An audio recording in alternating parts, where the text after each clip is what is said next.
My name is Dr. Thomas Shelley. I am a director of two companies, Shelley Engineering Limited and Innovation Funnel CIC. The main purpose of our existence is to try and move new ideas into research programs and eventually commercial products. We are focused primarily on clean energy and improving health. I have been a university professor in Iran and in the United States, a troubleshooter for an engineering company, and a journalist for 26 years writing for the magazine Eureka, which aims to transfer ideas into commercial applications. However, the challenge now for your generation is to solve some problems which threaten to cause global catastrophe, particularly pertaining to global climate change. We need energy to run our transportation, to run our cars, to keep us warm, to keep the streets lit, and to run our factories, among other things.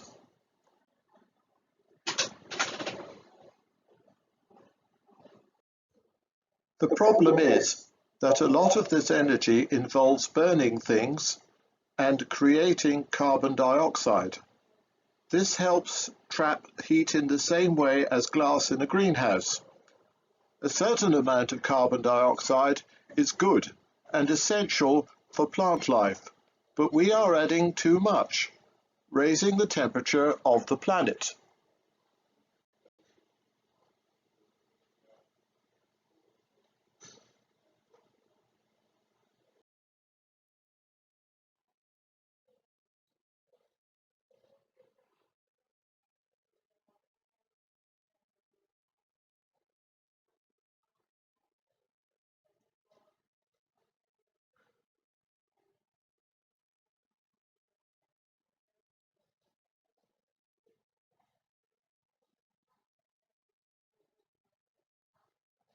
This is a multi-part slide from the British Antarctic Survey showing how carbon dioxide fluctuates with time, but has gone up rather a lot recently, and how it correlates with global temperature and sea level.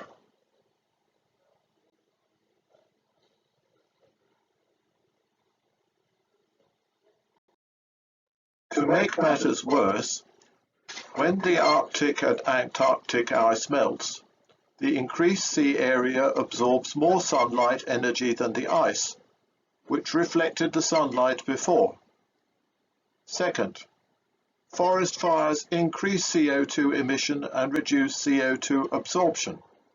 Third, and probably most important, methane hydrate is a white substance that is formed by combining methane from rotting vegetation and water under very cold conditions. It exists throughout the Arctic tundra and at depth in the sea. When it warms up, it decomposes, releasing the methane gas. Methane has a global warming potential 25 times greater than that of CO2. These effects are examples of positive feedback, with the output of an amplifying process feeds back into the input, further increasing the output. An example is what happens when you have a microphone too near a loudspeaker in a public address system. It is also known as a runaway greenhouse effect.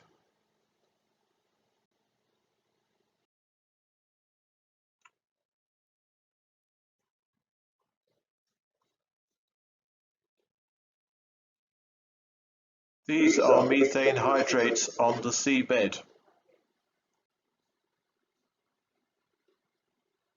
Now imagine this pan of water represents what's happening in our atmosphere. With a lower amount of input of heat, the water convects and the heat is removed from the bottom part of the atmosphere to the upper part where it escapes into space. Now see what happens when we have more heat retained at ground level. Immediately the convection rate goes up, and in this case the pan is boiling. This is similar to what's happening to our atmosphere with global warming. so that we get more storms, more hurricanes, more once-in-a-lifetime events.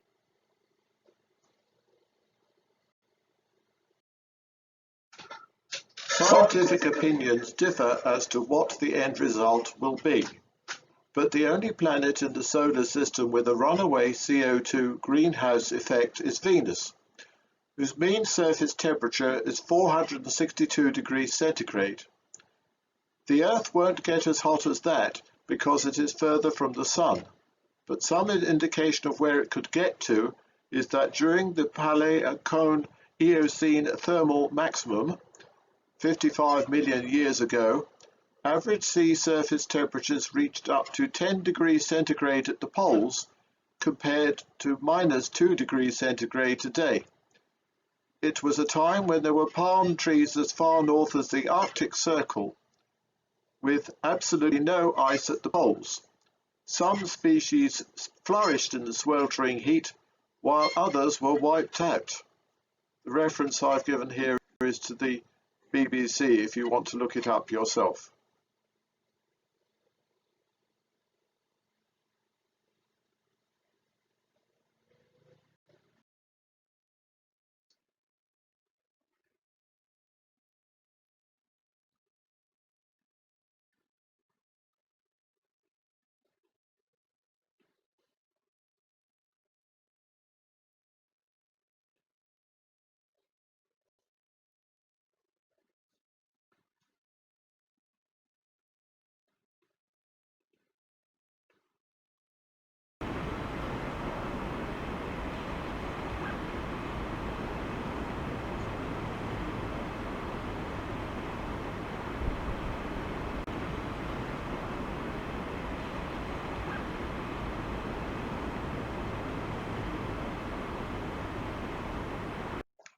But if you look carefully, you will see that several wind turbines are not working. This is because their gearboxes have broken down. Despite every effort to prevent them, lightning strikes sometimes decide to go through the gearboxes and bearings, resulting in failure. Repairing them so high up in the air is a problem.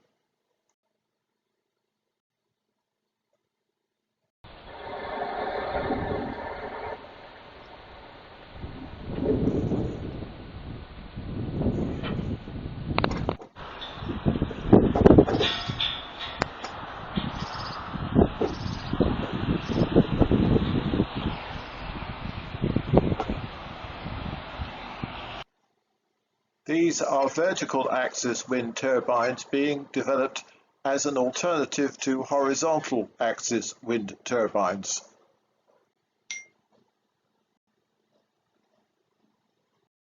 It is worth noting that ancient Persian windmills, invented some 3,000 years ago, all had a vertical axis.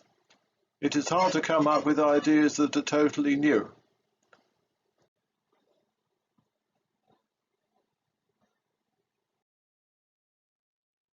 Wave power. A cubic meter of water weighs a ton. I leave it to you to calculate how much energy a large sea wave can deliver.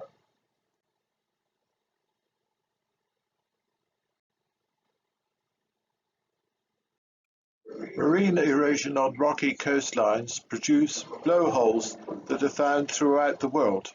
A blowhole system always contains three main features: a catchment entrance, a compression cavern, and an expelling port. The arrangement, angle, and size of these three features determine the force of the air-to-water mixture that is ejected from the port at speeds upwards of more than 70 kilometers per hour. This idea is being researched as a way of producing power.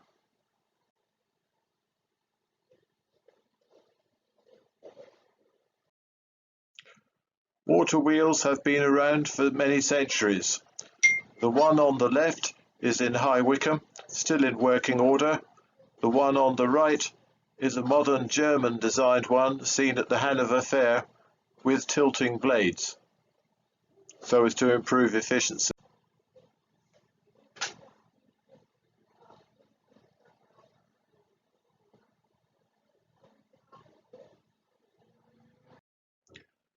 An ideal site for wave, tidal and wind power is the Severn Estuary. The area is 15,950 hectares. The tidal rise and fall is 12 meters, sometimes as much as 15 meters. Wind speeds are often gale force. It is estimated that using just the energy in the rise and fall of the tides, there is available some 94 million kilowatt hours per day, or 34 terawatt hours per year. UK electricity consumption in 2018 was 300 terawatt hours. Hence, the maximum amount of energy available from tidal flows in the River Severn is about 10% of the UK's total electricity demand. We won't get all of this because of mechanical losses, but we might expect to get about half, so 5%.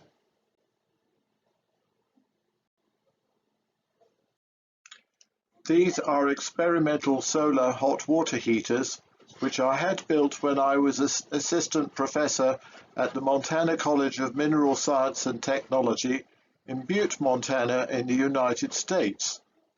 The aim of the project was to find the cheapest and most cost-effective way of building these collectors as part of house roofs.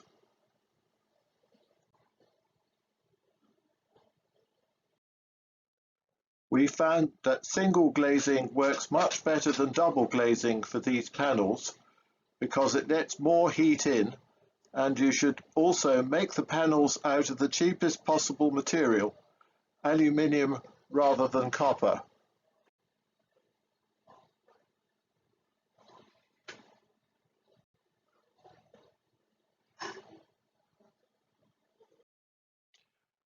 Key to making the system economical was to add a simple electronic control to decide when to run the pumps, which doubled the efficiency. A much better version of the solar hot water heating system is now commercially available from Viridian Solar, link on the slide, and no, I don't have shares in the company.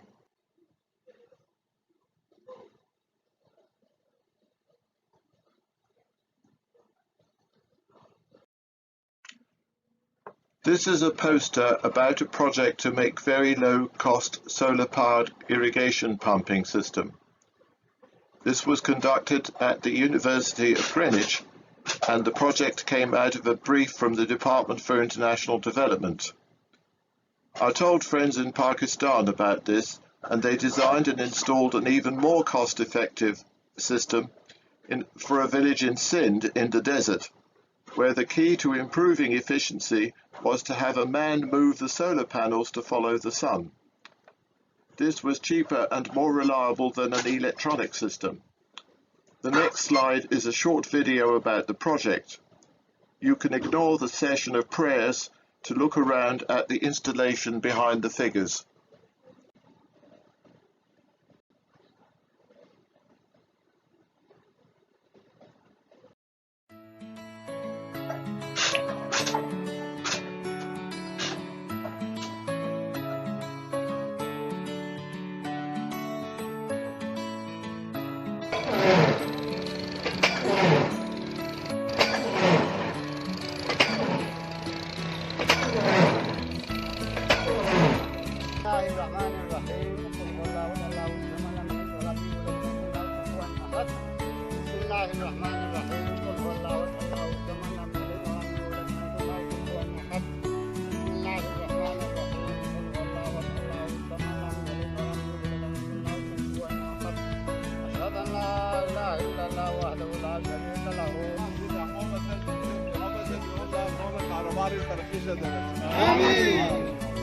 على سوسي تعاون بسنا خصوصا خواجہ علی نا doctor Imran نا doctor سعد صاحب دون season على شنجي تعاون بسن خدا هون کاروبار ترقی سو آمین شیخ هون عزت اقبال ترقی سو شیخ آمین اچھا ان کے مالو دولت میں اضافہ فرما پروردگار اور ان لوگوں کے جن لوگوں نے اس میں اب تک محنت کیا ہے ان سب کو اپنا اجر عطا فرما آمین یا رب العالمین ہمارے چلوکھا کے لوگوں نے جتنا تعاون کر کے جتنا کنٹریبیوشن پیسے جمع کر کے یہ کام کیا ہے ان سب کو اپنے توفیقات میں اضافہ کر دے پروردگار آمین صحت اور تندرستی عطا کر آمین رب العالمین یہ میدان آباد کر کے ہم لوگوں کو ایک فخر دیا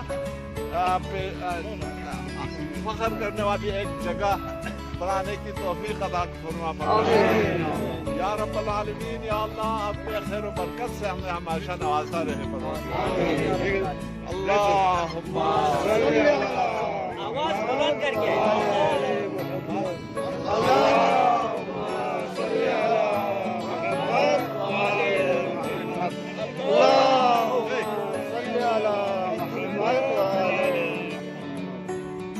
या मुबारक।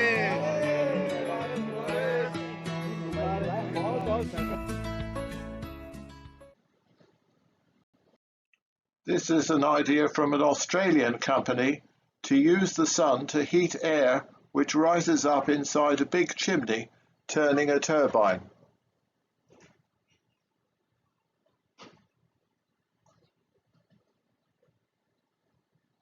Decomposing organic matter, especially sewage, produces methane gas. Methane is 25 times as effective at increasing global warming as CO2. Rather than letting it escape, you can use it as fuel. This is a design for Nepal.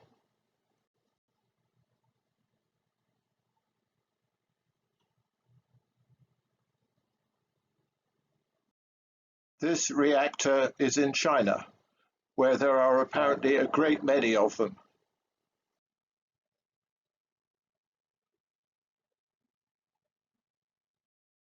This is a 4 megawatt engine made by Jenbacher, an Austrian company which is specifically designed to run on sewage gas.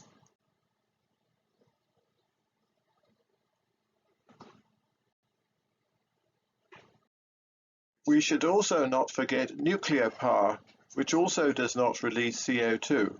However, it has rather gone out of favor after the accidents at Chernobyl and Fukushima, and there remains the problem of what to do with the nuclear waste, which remains dangerously radioactive for thousands of years.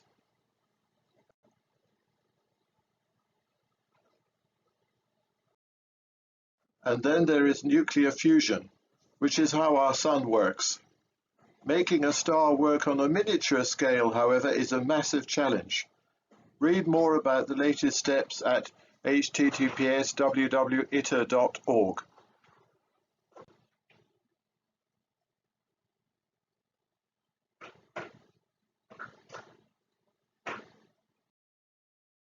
This is a theoretically possible way of obtaining limitless energy in the future using something called quantum entanglement.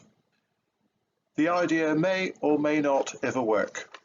The basic idea is to produce quantities of entangled particles and send half into the sun's corona in a space probe and keep the other half either on the Earth to extract energy or on a spacecraft in order to power it. If heat energy is put into the particles by the sun's corona, which is at millions of degrees Kelvin, the particles on Earth or in a spacecraft will also be heated by the same amount. Quantum entanglement has been known for decades, but it was long considered to be only of academic interest since experiments involved only single pairs of particles, and reading the entangled state of either particle tended to lead to disentanglement.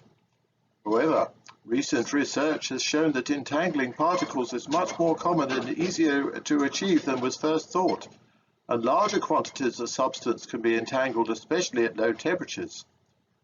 As well as linking effects such as polarization, increasing the energy of one set of particles increases the energy of both sets. Yields of entanglement may be further increased by working in space in zero gravity. It is possibly for this reason that NASA has delivered a quantum laboratory to the International Space Station.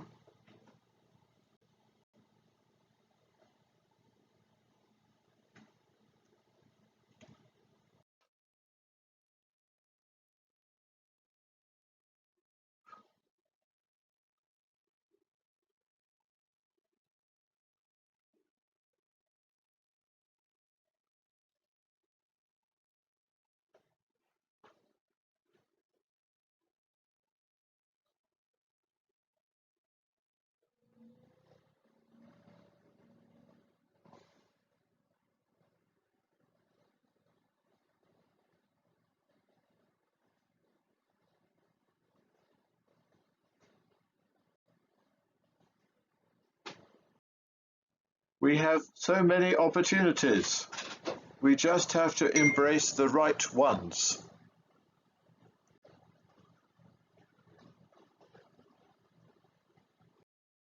If you have any questions, please ask your teacher and they will email them to us. And if we can, we will send the email answers back.